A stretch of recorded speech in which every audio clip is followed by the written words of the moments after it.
morning. It's 11 a.m. on the dot, and you are listening to the live feed of the Indigified podcast, which is sponsored by the Great Plains Action Society. You are tuned in to KWTN 100.9 FM, the Big Voice Radio, Allen, Nebraska, the official radio station of the Winnebago tribe of Nebraska. As always, all opinions shared are not a reflection of the Winnebago tribe of Nebraska, the Big Voice radio station, or the Great Plains Action Society.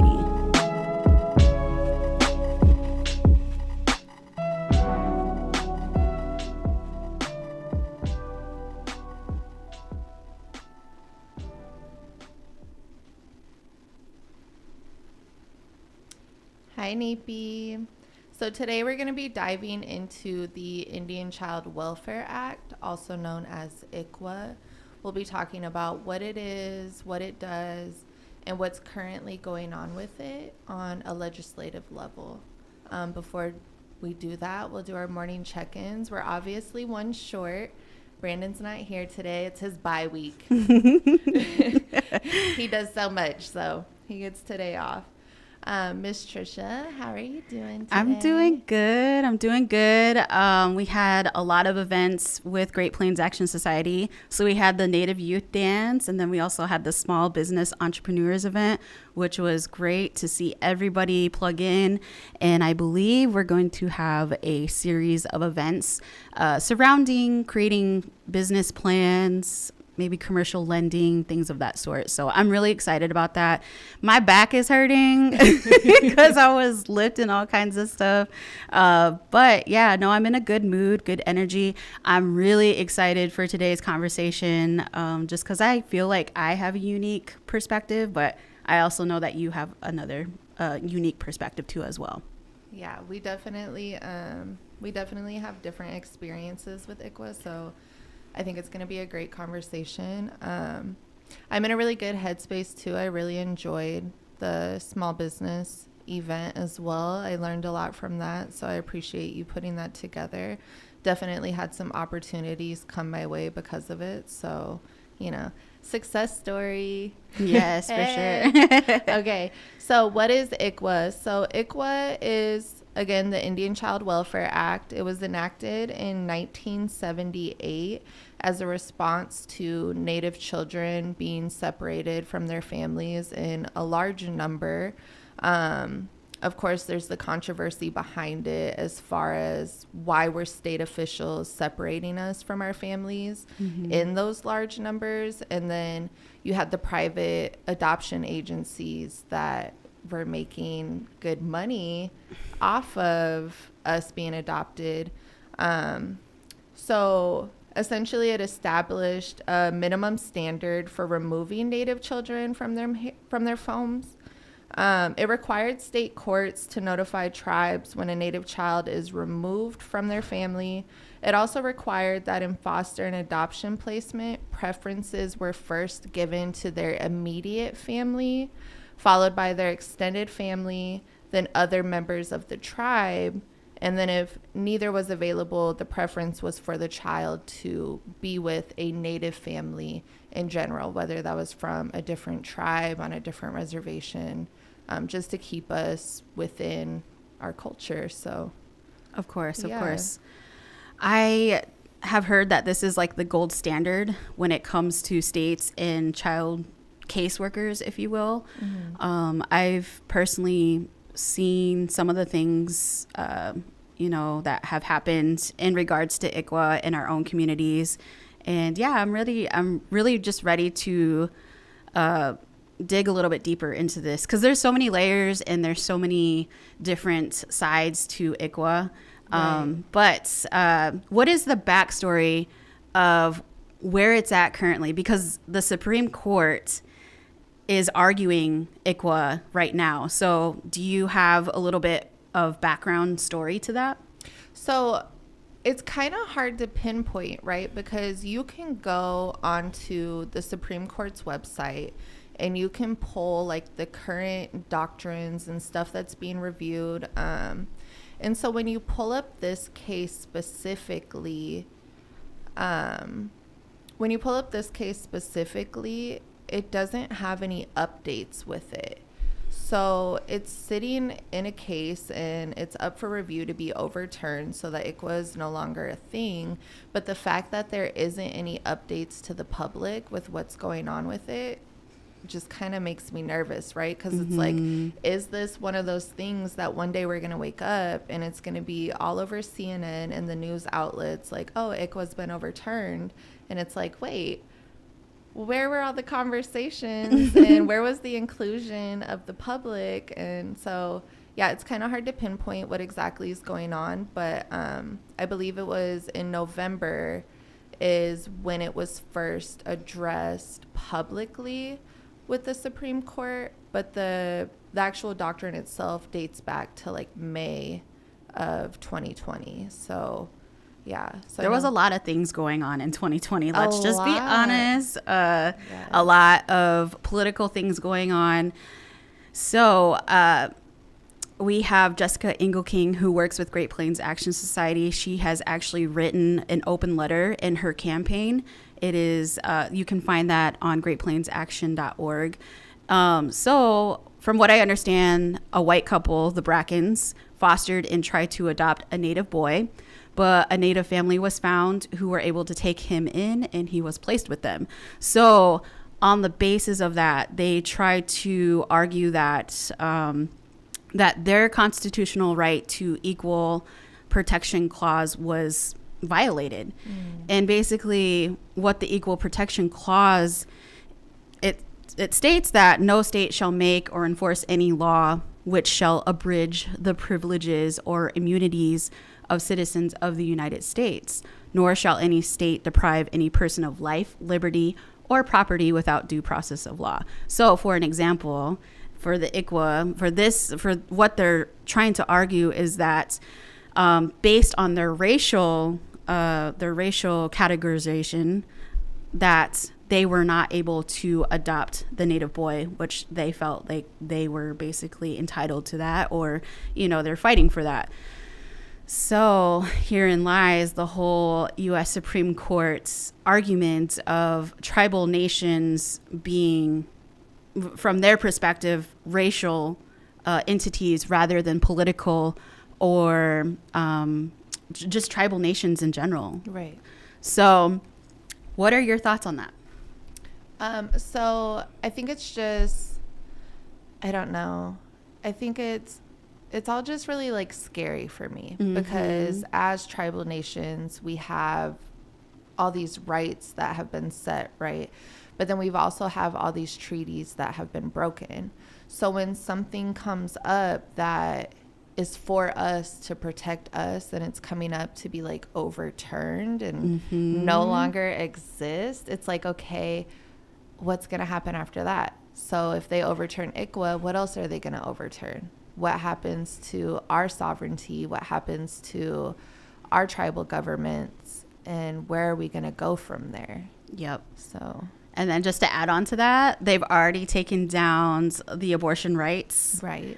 So now they have control over my ovaries, if you will, my reproductive justice and freedom. And now as a Native woman, they're coming after the tribal sovereignty. And this is coming from the state of Texas. And that is concerning because there is a lot of big oil that is in the state of Texas. And big oil means profits. And profits or money, if you will, can buy you a lot. Can buy you a lot of power, can buy you a lot of politicians, can buy you judges. So it's really scary. And especially with the current political climate, if you will, it is really scary because they've already overturned Roe versus Wade. And now ICWA is up on the chopping block, so to speak. Right. This is why I stress so much. I used to not be involved in politics, and I had the mindset of like, this is another form of colonization, which it is. I understand that. But also, we have all these actions or like protest, and every time you go there and you're screaming and you're yelling, that cause, or not the cause, but like the general fight itself is going to tie to some kind of policy or some type of legislation, or it's going to come to a decision of, a board of people.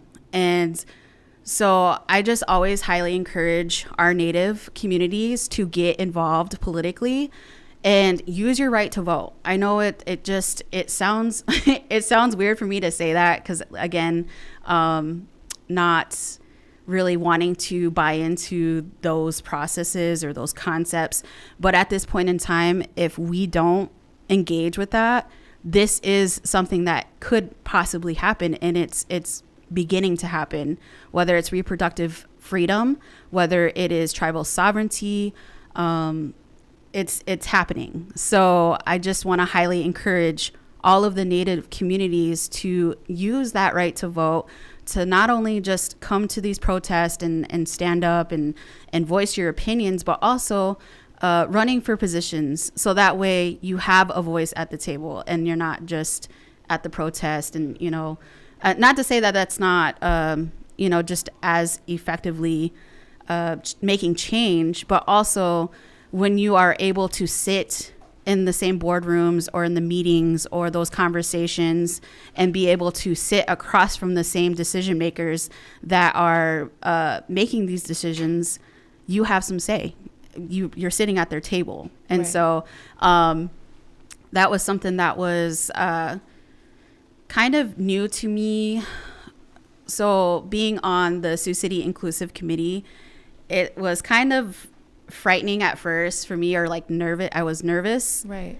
But now that I know how things go and I know how to play the game, if you will, I'm able to make those changes within that community. Right. So again, I just want to highly encourage all of the Native communities, tribal nations, to use that right. We do have a unique position when it comes to political engagements. So. Right. Absolutely. And I'm super grateful for you, because prior to you and I having this connection and building a relationship together, I didn't really know what political engagement was. I was not a voter, and I didn't really understand anything governmental at like a state or county level. You've definitely taught me that. You've definitely made me realize how much I matter when it comes to like these grand numbers of everybody's opinions coming together, but also how much of an impact me being just not involved makes, right? So yeah, I'm super grateful for that, because it does matter. And I'm like, so happy. I know. And then I'm just so proud of you for being able to like occupy those spaces. Like, I don't know, when growing up, or even just in like my friend groups, I don't have friends who occupy those spaces. I don't have friends that have been to the White House. Girl, you've been to the White House. Like, what?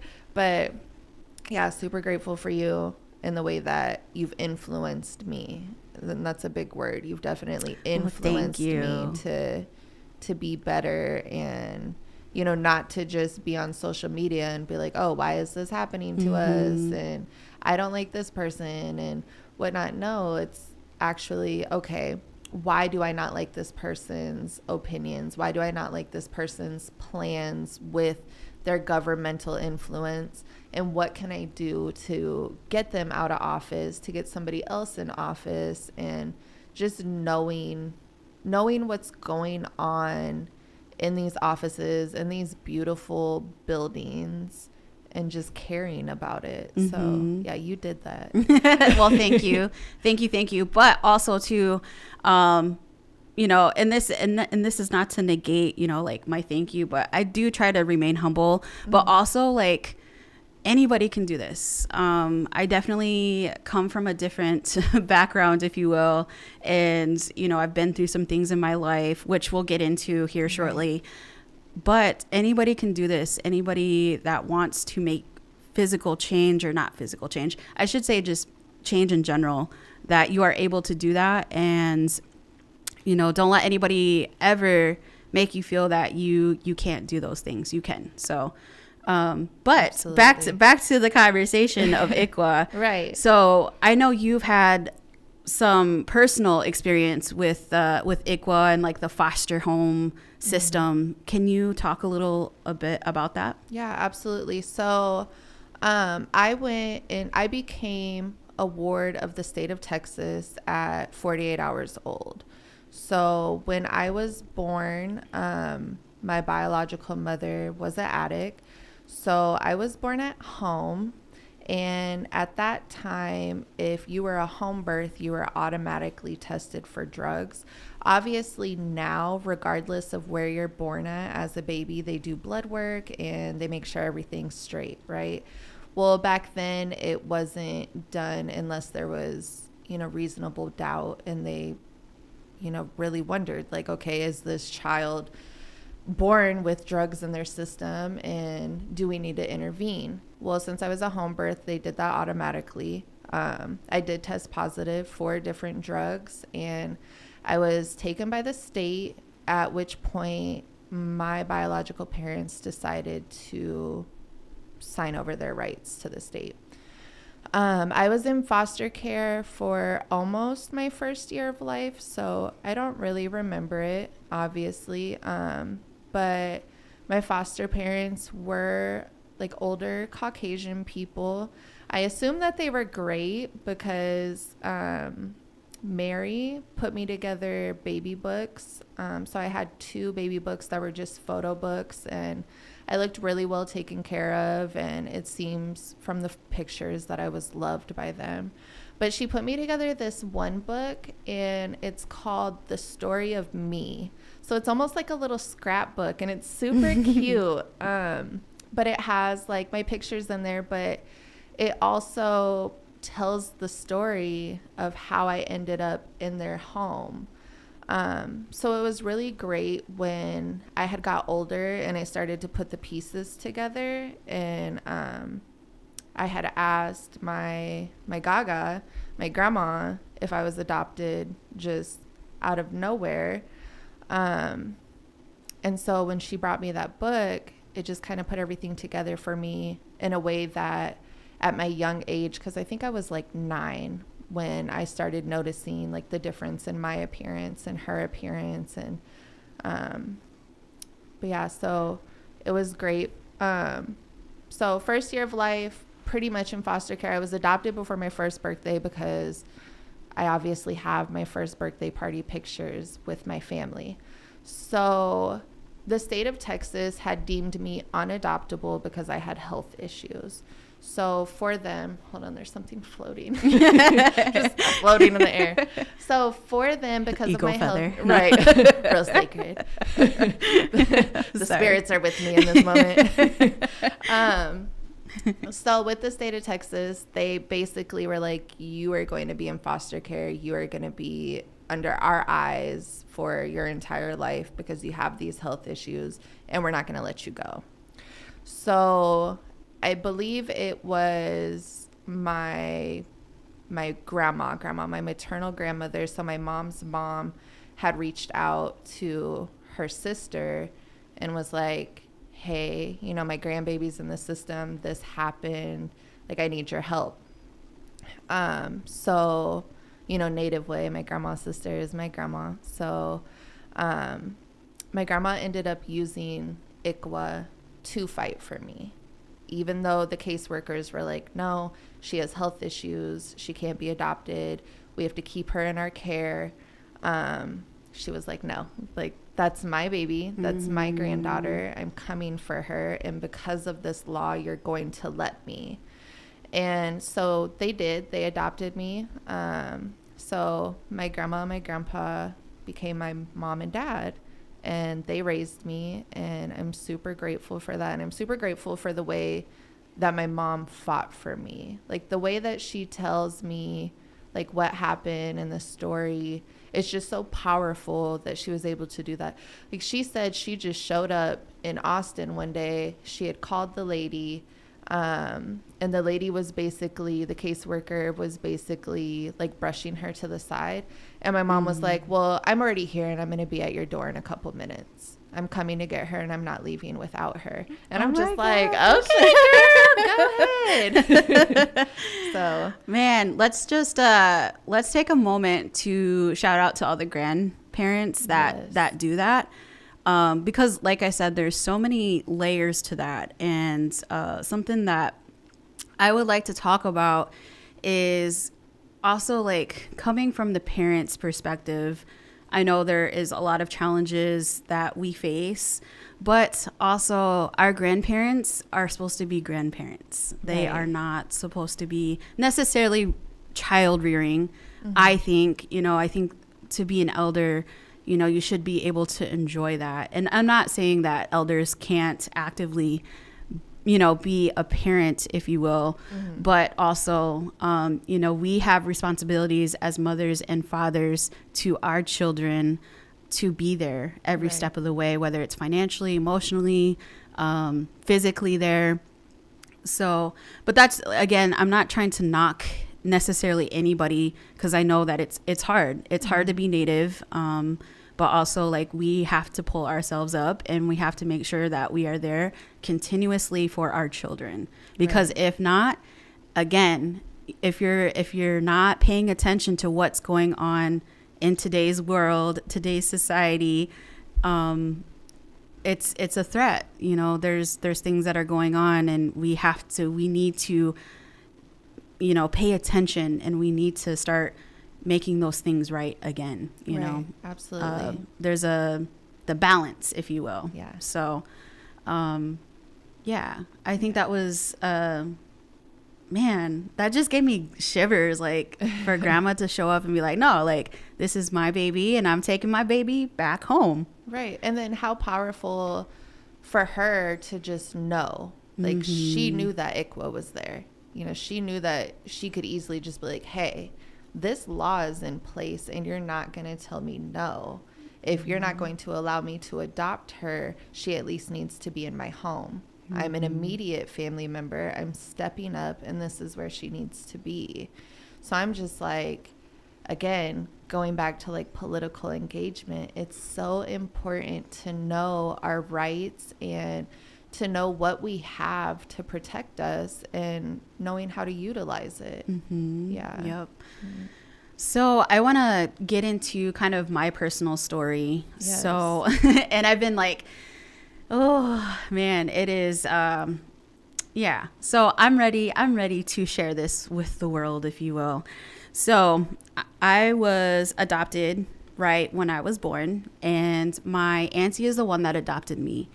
And I feel like my family, my mother and my father, they wanted that to, well, I shouldn't say they wanted that, but I think they were trying to think of ICWA in a sense of like, let's do it on our own. Let's do it this way.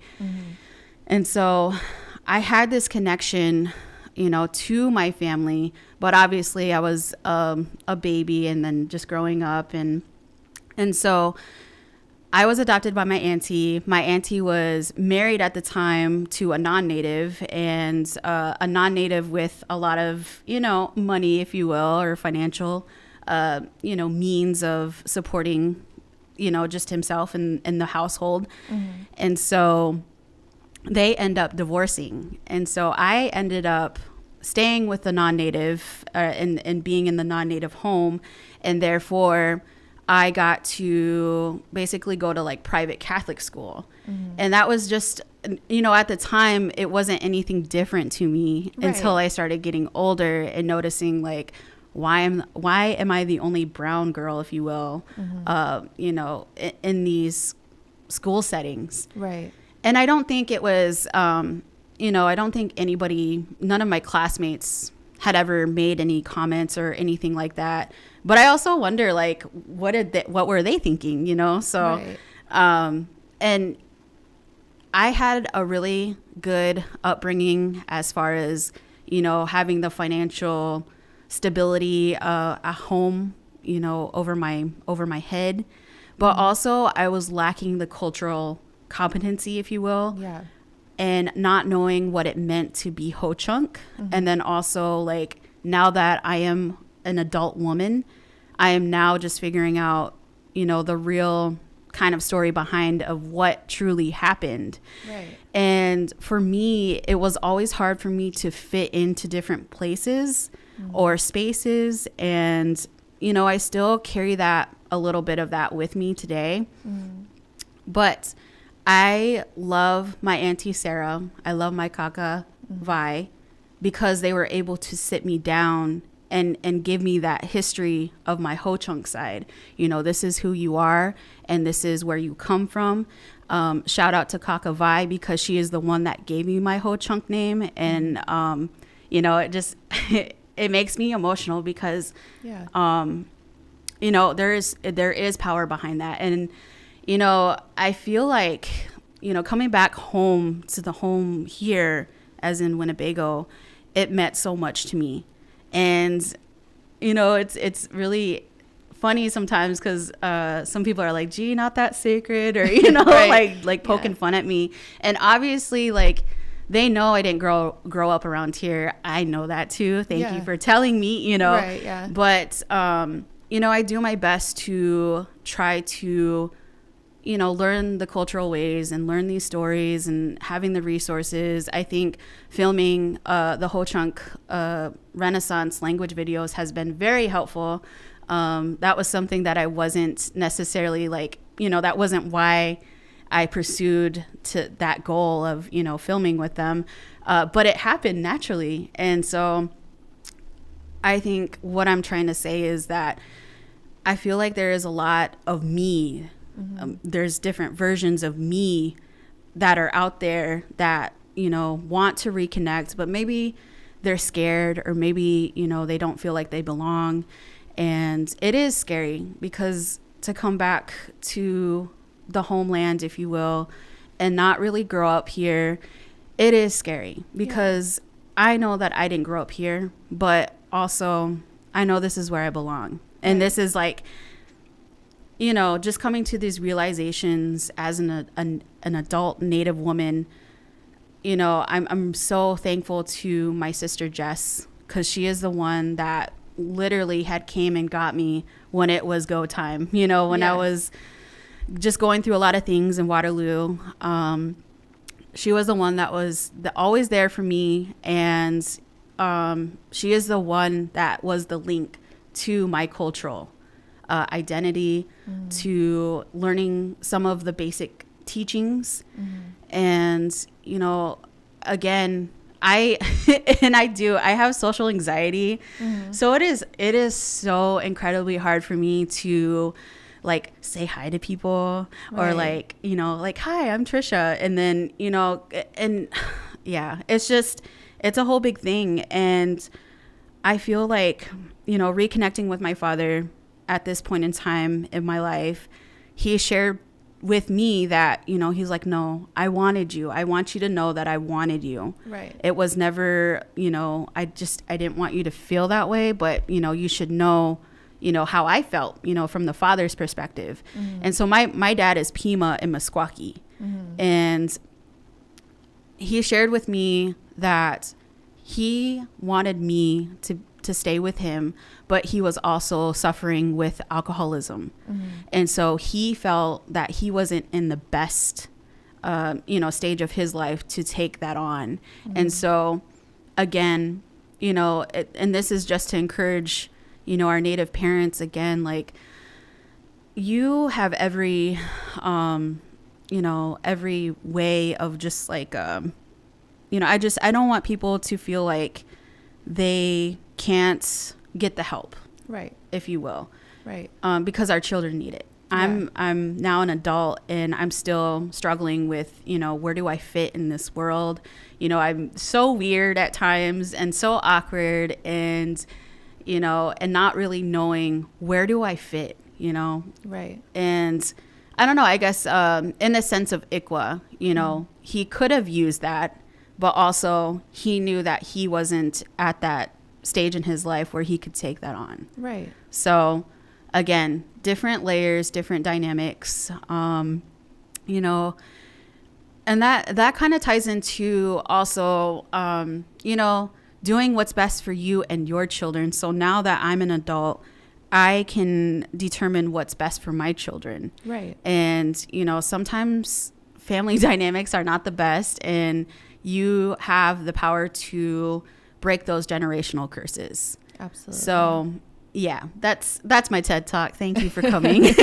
No, I just, I don't know, like that was the biggest, I feel like that was healing in a way to share that. Yeah. And in that way, because again, like I am socially anxious when I'm in big crowds, and, you know, like I think that's why I took to filming is because I'm like hiding behind this camera, if you will, but I'm like capturing all these great moments and, you know, seeing people, you know, in their environment, if you will, or being creative. And I think this is another way too of like, this is something that I express myself in this medium, if you will. So, absolutely. yeah. And I wonder, like, I don't know, I guess just statistically, when it comes to children who have been adopted, is there, or is it common for us to have like social anxiety?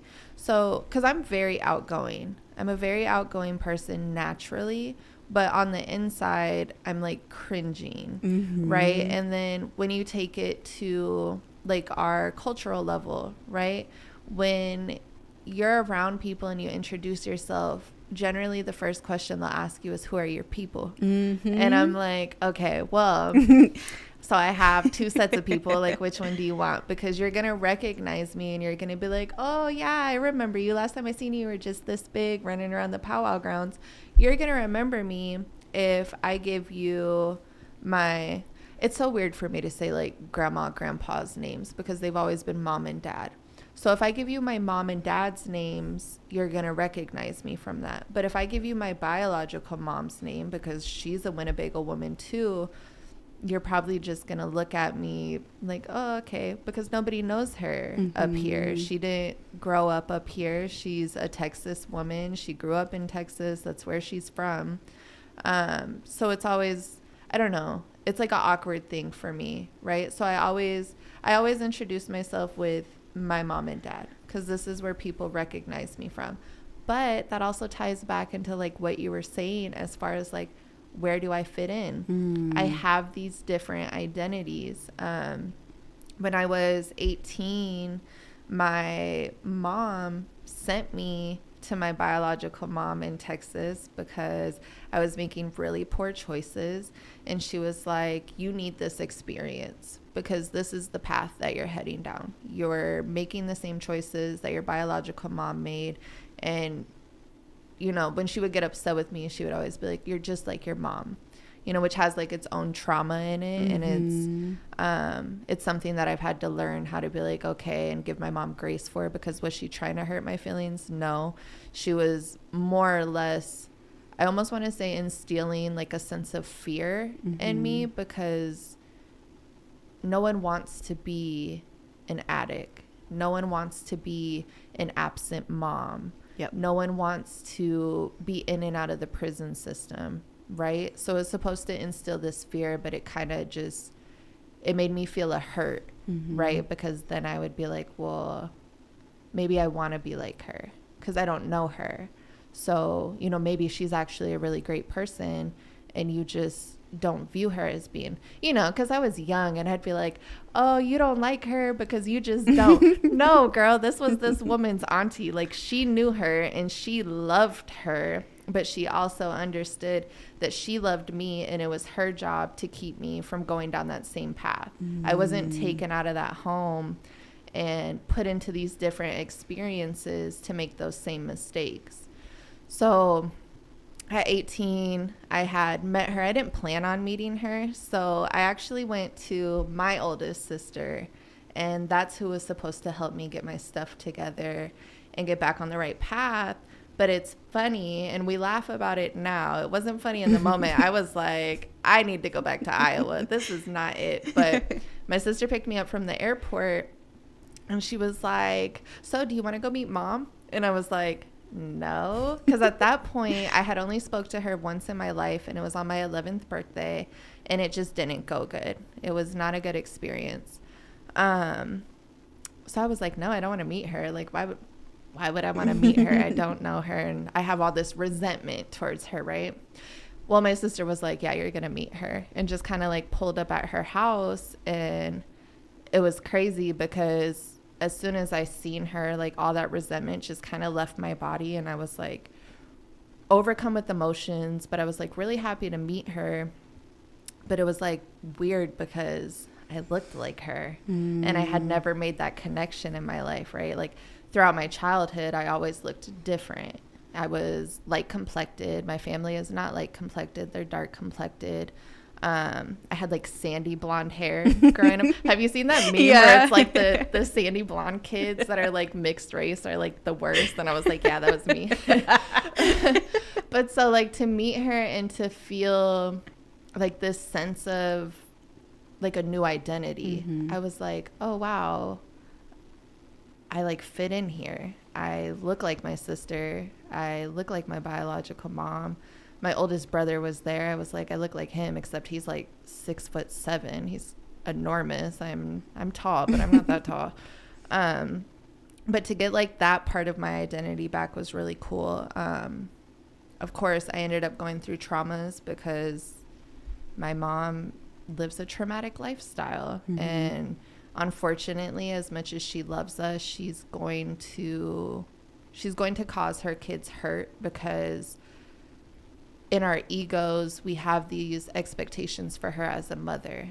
And because she has this illness of addiction, she's not able to meet those expectations. And so that's something that we all, because I'm 5 of 6. I'm the youngest girl and I have one little brother. All of us go through our different stages where we're able to embrace her and who she is, and we're able to handle it. And then we have our stages where we just can't handle it. It's too hurtful. I've reconnected with her in like the past week because my oldest sister reconnected with her. And she tells me all these stories of, you know, she's clean right now. She's sober right now. And her mental health is doing a lot better. And she's making smart choices to take care of herself. So, you know, I've reconnected, but there's always that fear in the background of, okay, well, how long is this going to last this time? How long is this going to be healthy for? And am I going to be able to handle it if it becomes an unhealthy situation again? Am I going to be able to make it through that? So, being adopted is traumatic in itself. You know, I definitely feel for the people that are adopted. Even if you had a really good childhood growing up, there's this piece of you that's missing. And psychologically, that has its effects, no matter how good your parents who raised you do with raising you. They could be the most loving family ever, but you're still going to have these psychological damages of like, why wasn't I good enough? Or why didn't they want me? Why didn't they get their stuff together so that they could keep me? You know, and I'll be 31 this year and I'm about to cry right now. Those psychological damages don't just go away. I've been in therapy since I was like 2 years old, on and off, but they still live there. And it's unfortunate. So I think going back to like resources are so important to help yourself. Help yourself. If you're going to have kids, even if you're not struggling with addiction, even if you're doing everything right to a societal standard, there's still resources out there. You could have the picture perfect life, but therapy might still be for you. Being a parent is not easy. It takes a lot. It takes a lot of patience, and you have to give so much of yourself away to love your children and provide them with the life that they need. And unfortunately, do your kids pour back into you? Yeah, but they can't pour back into you at the level that you're pouring into them. So you need those outlets that pour back into you. And yeah, adoption is such a messy thing, but I'm super grateful. I'm super grateful for my parents because kind of like you were saying, like you're reconnecting to your culture and you're learning through it with these opportunities that you have. I've never had to reconnect because I was connected. I lived in Winnebago as a young girl. I went to preschool here, and then we moved up to Sioux City, and that's where I lived up until I was 18. But when I would take a sick day because I didn't want to go to school, because I was perfectly fine, and my mom would know. She'd be like, this girl is fine. So when I would take a sick day, my mom would legitimately drive us down here, and we would go to the Senior Citizen Center for lunch. And I would have to sit down, shut up, and listen to my elders. Those were the expectations. You don't want to go to school? That's okay, but you're going to learn something today. You're going to learn from your elders. And I'm forever grateful for those sick days that I was not sick, and I thought I was just going to stay at home and hang out. And then when my friends got home from school, I was going to go out and play. No, I came down here and I learned. And my mom was always very, she was heavily included in like the services when our relatives would pass over to spirit side. And so I make jokes sometimes, and I'm like, yeah, I've been to way more funerals than I have baby showers. And legitimately, I've only been to 2 baby showers in my life. But for my whole childhood, I'm pretty sure I went to every funeral that was held in Winnebago. And I was always at the hospitals when it was time to pray with the relatives and let them know, you know, everybody's here. You don't have to hold on anymore. But there's a beauty in that that's non-replaceable. You know, growing up, I had this longing for my biological family. But as an adult, I'm like, I can't even imagine what it would be like for me to not have my cultural roots. Like, the experiences that I had growing up as a Native girl literally shaped who I am today. You know, not to say that being adopted didn't. Yeah, that was the first step. By them adopting me is what brought me here and kept me here. So I'm all for it, Ikwa. Yes. I am. Yes. I just want to add on to that conversation as far as, you know, as being an adopted Native American woman, if you will. Yes. I do have kids. And so again, bringing back the family dynamics of breaking those generational curses, I have to now think about my kids and now knowing how I felt, you know, growing up and not necessarily growing up on the res or like being around my people, if you will. I have the responsibility now to my children to make sure that they are coming into those spaces and that they are connected. And another thing too is I also want to kind of encourage, you know, folks like myself, like as in adoptees, to learn the language, to learn the cultural ways, to reconnect, and don't be afraid, like fully immerse yourself into that. Because I think I was just so nervous and like, you know, like nobody knows. And again, it ties back to the social anxiety where I'm like, oh, I'm so awkward. And, you know, and that may have stemmed too from like just growing up in the spaces that I was growing up in and just kind of being the brown girl, if you will, at these schools and, you know, sporting events and, you know, just everywhere, honestly. Right. Just feeling different. Yeah. Cause I mean, definitely like pulling up to a piano recital in Cedar Falls, Iowa with my white dad, you know, like, and here I am like, you know, it's definitely, I do think about those. And again, like, I don't necessarily, you know, want to say anything negative about my childhood because I did have a good childhood and I was taken care of, but also that cultural part of that, of me was missing. Right. And I think, I lost my train of thought there, but what I was basically trying to say was, you know, if you are adopted, you know, don't let that hinder your process of coming back into your community, basically. So right. I want to switch gears here. I want to talk about you know, we have these different layers, and you know, from the tribal standpoint of, you know, having the child caseworkers, or even on a state level too, because the tribal nations are a political entity of themselves, and so this is a federal law. And so the federal government, or the U.S. Supreme Court, basically affirmed the constitutionality of ICWA and basically said that, this is, from the sounds of it, I should say, because it's a still pending case. Right.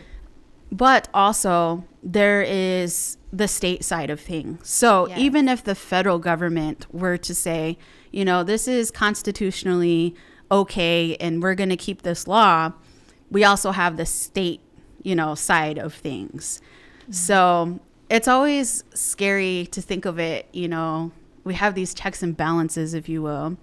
So, but in regards to that, I think that having tribally or training, if you will, for our professionals here with child family services or, anybody that is in that realm, to really be there with a good heart, with a good intention and good mindset, and being there to really advocate and stand up for our Native children is going to be such a great asset to any tribal nation. And so, I don't know, like, do you have anything that you want to talk about as far as like the tribal perspective of like ICWA?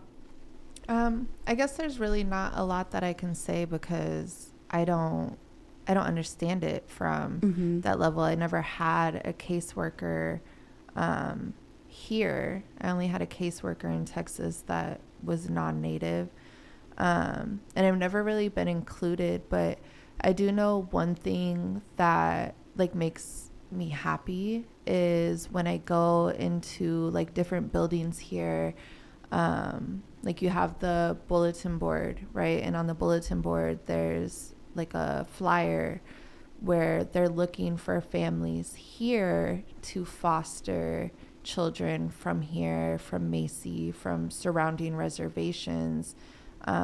Because at the end of the day, you can't put our children into a Native household if there's no Native household to put them into. So that always makes me happy because whether the caseworkers or organizations that are putting these flyers together are Native or non-Native, there's an effort. There's an effort that's being put forth to keep our kids within their cultural roots, within a home that can teach them their ways. And, even if it's just for a short period of time, well, the parent goes through classes and counseling and is being taught, how to be a better parent, how to have a better environment for their child. It's allowing that child's, I guess, cultural experience to not be interrupted, to avoid those children having those missing pieces, right? Or those different identities of where do I fit in? It's like, okay, I'm still here, or I'm still in a family that, has the artwork on the walls that I'm used to, that has the accent that I'm used to, that does things, that puts out a spirit plate. Like those little things mean the world, especially when you're a young child and that's what you come from. To go into a different experience where they don't do that or they do something different, then it's like, okay, this is weird. Is this okay? And then it almost instills like a feeling of guilt inside the child, but the child should not be feeling guilty for anything that's going through that experience of being separated from their parents. Yes. So in a historical context too, ICWA was made because we had, just the dawn of colonization, if you will. We had, our children ripped from their homes, from their families, and, it hasn't necessarily, there have been, with ICWA, we have been able to say, no, we're not allowing that anymore. But I think that it still trickles down, because there's obviously the intergenerational trauma from that, especially from the Indian boarding school era. Right. We still had obviously our children being taken away from us and having this kill the Indian, save the man mindset. Right. And that is so dangerous. And that's why I think today we have to pay attention to what's going on, because that could be a reality. They're not saying it out loud, right? Because people are calling them out. But at the same time, if you're not engaging, if you're not showing up, if you're not, it could happen again. It could happen. And I don't mean to like scare everybody, but this is a reality, because we are not engaging and infiltrating the political systems like we should, and we definitely should. Right. So, absolutely. Yeah. Is there anything else that you want to talk about before we switch gears? There was like a quote that I wanted to share because I really liked it. So it comes from Sarah Deer, who is a professor at the University of Kansas. She's also the Chief of Justice for the Prairie Island Indian community. And what she had said in reference to ICWA is that most opposition to the ICWA focuses largely on the flat assumption that Native people are strictly a racial category rather than citizens of independent sovereign governments. And when I read that, it just, I don't know, it kind of shook my spirit a little bit, right? Because we're not a race. Yes. We are a community. We're a community that lives within this nation, right? Because we have to. Because that's how we were placed. That's just how history unfolded, that we are not just American citizens. We are citizens of our own community.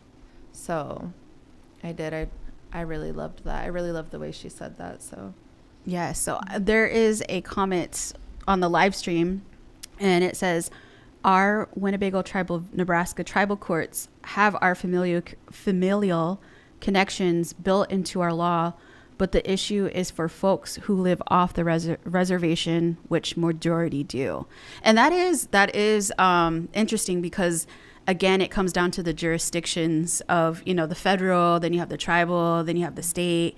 And so if you are living off of the reservation and living in an urban area, it is hard to navigate through that, especially when it comes, just, it doesn't even have to be ICWA. It has to, this is like reproductive justice. This is, voting rights. I know that the Winnebago Tribe of Nebraska is also, just filed a lawsuit on voter suppression, I believe.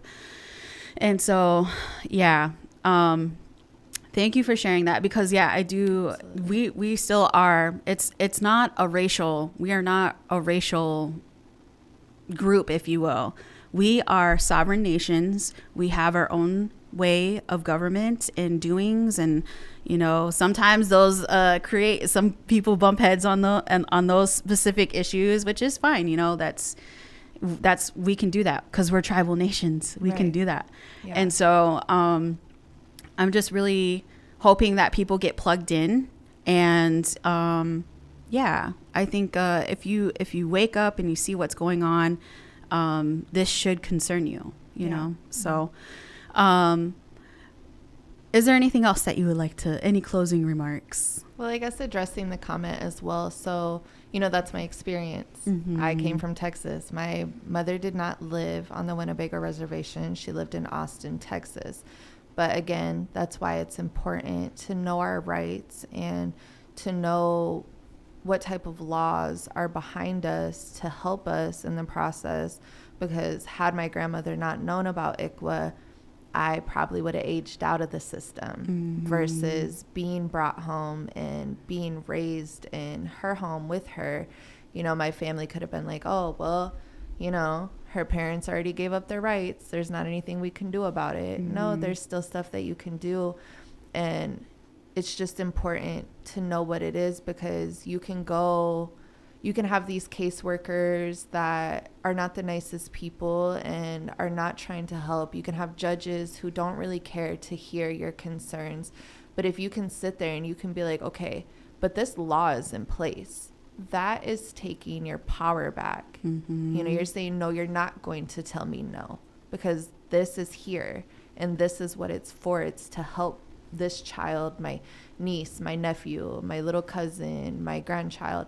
It's to help that child, and I want them. And to stand up and say I want them means everything to us kids who feel unwanted. To have someone to fight for us and say, I'm not going to let you get lost in the system. I'm going to bring you home is so important. So again, political engagement, knowing your rights, it's super important. Period. Yes. You can listen to our podcast on Spotify, Apple Podcasts, Google Podcasts, and iHeartRadio. We are also on TuneIn, a free internet radio. Last but not least, you can watch our podcast under Great Plains Action Society on YouTube. And next week, we'll be focusing on Black History Month. I don't know if you have anything else to say, or if you want to kind of talk about maybe what we have in store for next week for Black History Month, or yeah. So I know like next week we'll definitely talk about like the stigmas with being Afro-Indigenous, and also the correlation between Black history and Native American history. I think also we'll be touching base on what are they doing in the school systems right now, where they're not trying to talk about the history anymore because it could be like offensive. Mm-hmm. What is that called? Like the critical race theory. Critical race theory. Radical. I just threw whatever word out I could. But so it's going to be an interesting conversation. I'm super excited about it, and I can't wait to dive into it. Thank you for watching.